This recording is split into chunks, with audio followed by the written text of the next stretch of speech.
Top of the morning to you, friends. I wanted to share with you something I learned about chickens that can teach us about friendships and also how to be a friend in time of need. But first, coming to you from the farm, my favorite time of year here on the farm. I really try to make a conscious effort to not travel from the month of April to October. Specifically, September and October are my favorite time of year to be here at the farm because it is simply beautiful. And owning a farm and tending to animals, there's so many beautiful lessons and learnings that you can, extract from the farm life experience to business and to life in general. And one of the things I realized, we've had chickens for maybe 4 years now.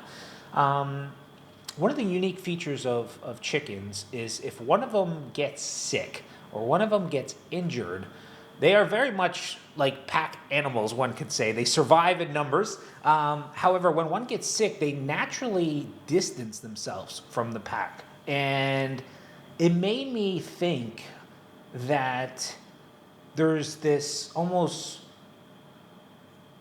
animalistic programming that we have as well as humans. That we're navigating something that's rather challenging, we distance ourselves from others. This is a common feature. It's something I'm very guilty of, and many of my friends as well. And I share this because a friend of mine actually reached out to me a couple days ago in time of need. And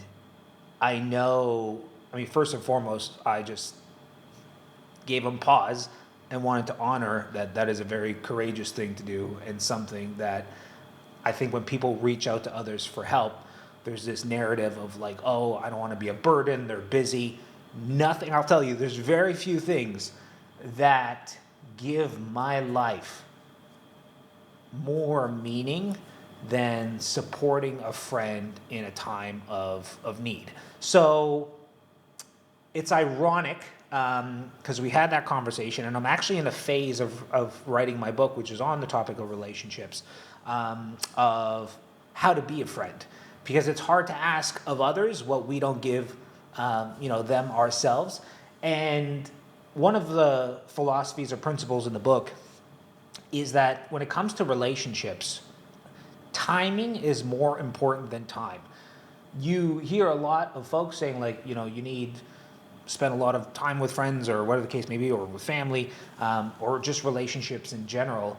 And to me, if you show up in a time of need, that could yield far more investment in that relationship than if you were with them all the time or you invested kind of tens of hours. So it's one of the highest leverage activities you can do is show up for a friend in time of need. And I really exercise that how to be a friend muscle in the pandemic, because a lot of folks in our community in MMT were trying to navigate those times, and they were doing massive layoffs and losing their businesses, and there was just so much uncertainty. And within a 2-month span, I held 136 Zoom calls with friends just to find ways to support. And one of the realizations there was 2 realizations in that time period. One, doing 136 Zoom calls over 2 months is a lot. I mean, to hold space for that many people when they were navigating so much, I was not aware of the emotional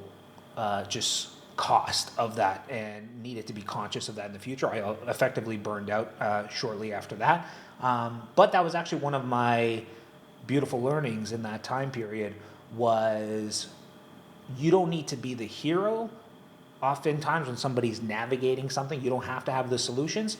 Sometimes you just need to hold space. You need to create a space where they can kind of declutter their minds and just give them space to, bring voice to the challenges they're navigating and that kind of stuff. Because humans are just inherently resilient. The only reason you and I are here is on the back of survivors, people who've, survived and gone through really, really hard things.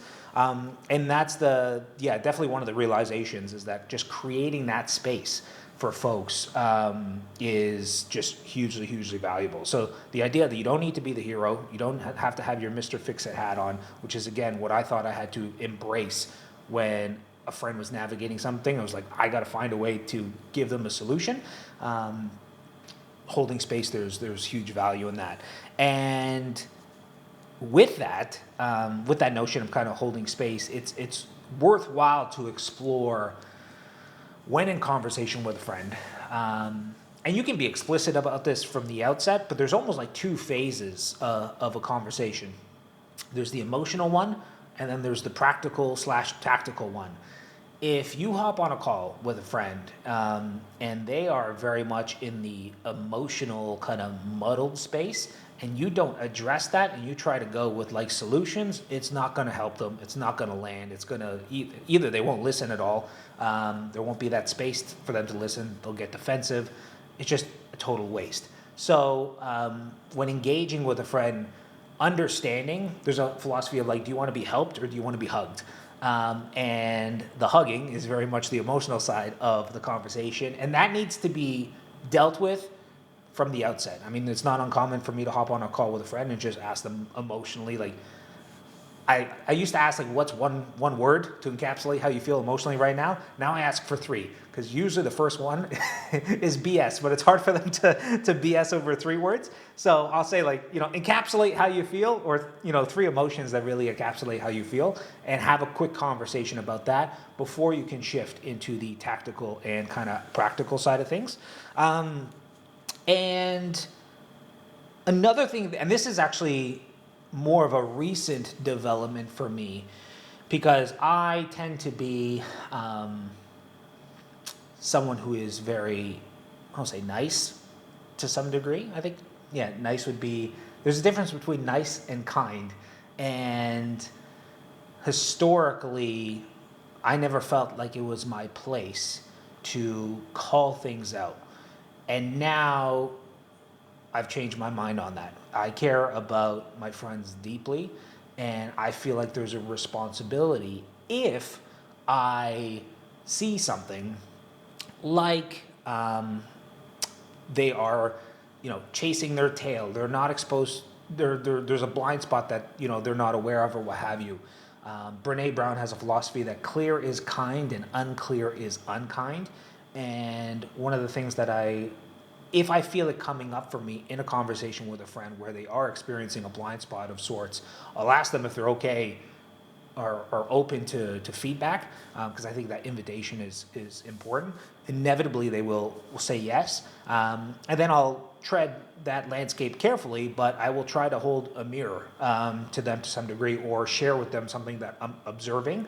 And that's also very important. I can go on a lot, because this is actually bringing up a lot when it comes to past conversations, but also sharing from experience instead of giving direct advice. That's something I learned in the Entrepreneurs Organization, as far as like their Gestalt kind of language protocol, which you use in Forum, which I think is a very just helpful frame. And that is, something that came up in that conversation with my friend a couple of days ago, was what he was navigating. I had a lot of experience to share. And didn't give him kind of direct, guidance, one could say, but shared a lot as far as my own personal experience navigating something rather similarly. And if I do give advice, this is the last thing I will end on. If I do give advice to a friend, I will always try to offer the counter perspective. So I'll say, if it's on let's say the notion of scaling one's business, maybe I'll offer some guidance there, but I'll also say there's other philosophies or viewpoints on this, and there's an argument not to scale, or there's an argument to raise money, and there's an argument not to raise money. I will never try to make the decision for them. I will just try to offer them as many different perspectives as I can, as someone sitting outside the situation at hand. So this is some ideas I wanted to just share on how to be a friend, and also what we can learn from, I have my chickens that are running around our property right now. One of the interesting observations I've learned about friendships, just through watching my chickens navigate the world.